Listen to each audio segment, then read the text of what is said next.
blev ikke ramt af de kabrede fly, men styrtede alligevel sammen senere om eftermiddagen den 11. september.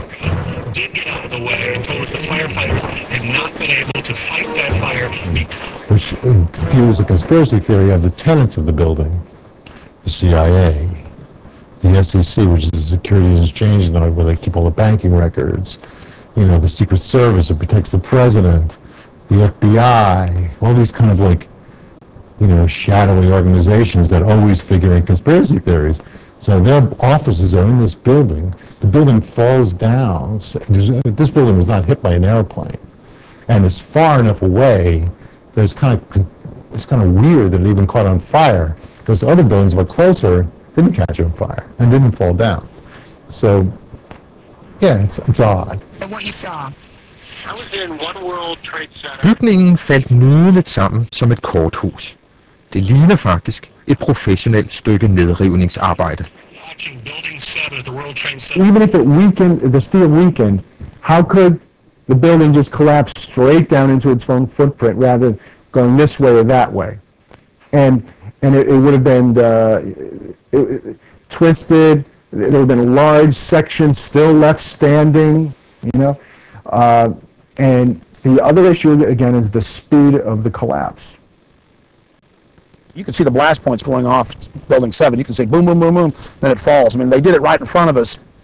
It was a big hoax. You can debate Tower 1 and 2, but Building 7, they blew up. It's way down the street. Og som rosinen i pølseenden, sagde bygning 7's ejer, Larry Silverstein, selv nogle måneder senere, at bygningen var blevet sprængt i luften. Oven i købet på tv. Han brugte udtrykket to pull at trække, som siges at være slang i den amerikanske nedrivningsbranche, for at rive bygninger ned med sprængstof. I remember getting a call from the fire department commander telling me that they were not sure they were going to be able to contain the fire. And I said, you know, we've had such a terrible loss of life. Maybe the smartest thing to do is pull it. And they made that decision to pull, and then we watched the building collapse.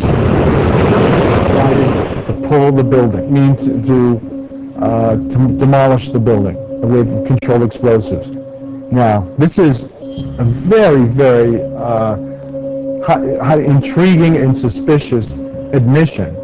Det var bygning 7's mærkelige kollaps og Silversteins udtalelser, der overbeviste Charlie Sheen om, at noget var galt.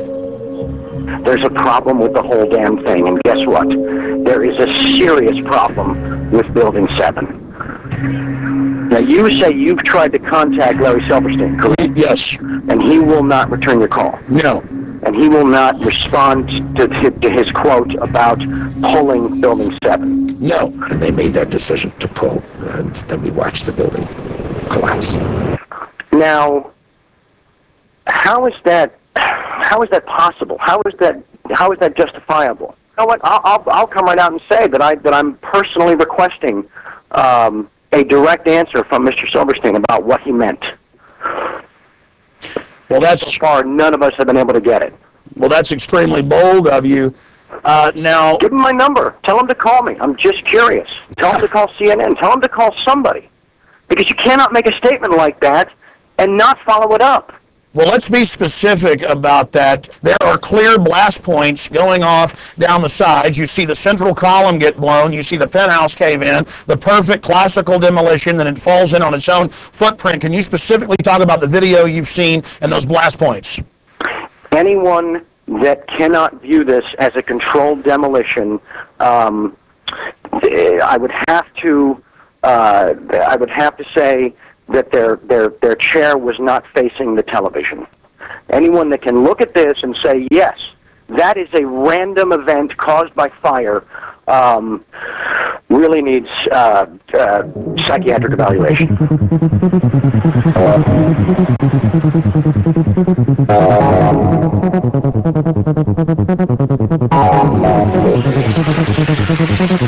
Konspirationsteoretikerne har allerede nu udsendt reolmeter af bøger, snesevis af DVD'er og tusinder og atter tusinder af sider på internettet. Men hvad så med de etablerede medier her i USA, vil nogen måske spørge?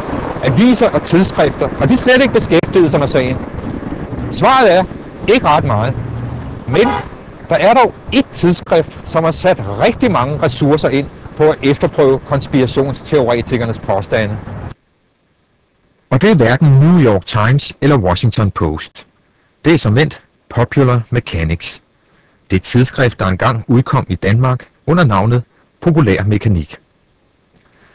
Sidste efterår tog de konspirationsteorierne under lup i en stor forsidehistorie.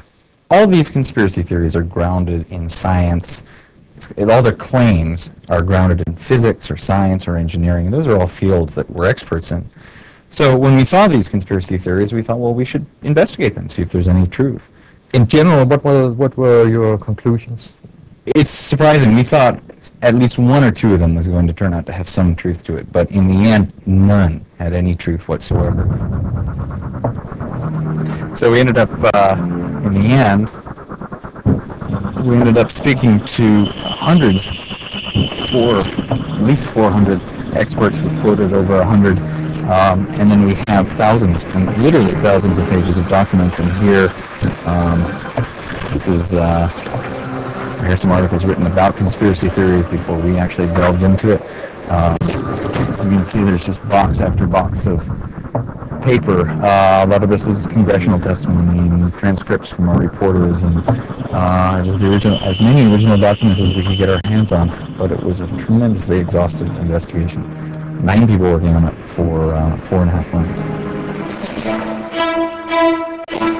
9 reportere i 4,5 måneder er selv i amerikansk sammenhæng en gigantisk journalistisk research-indsats.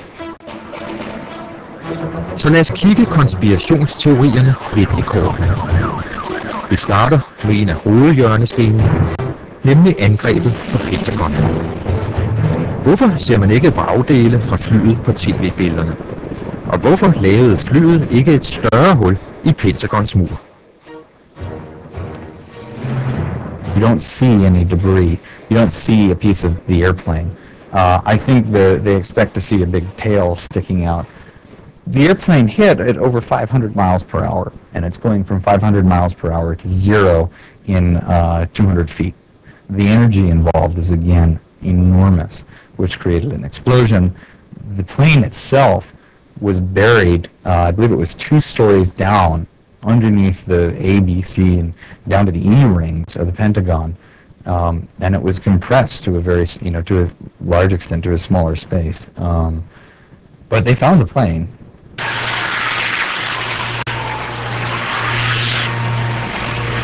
The Pentagon is ringed by anti-missile batteries, which are programmed to destroy any aircraft entering the Pentagon's airspace.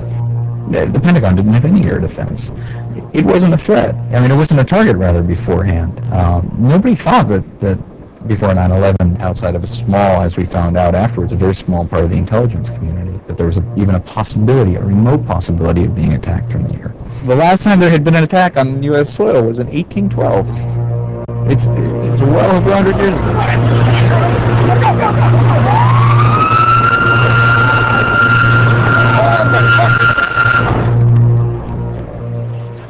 Men hvad så med tvillingetårnene, der var sikret mod flykollisioner, men alligevel styrtede sammen efter en time?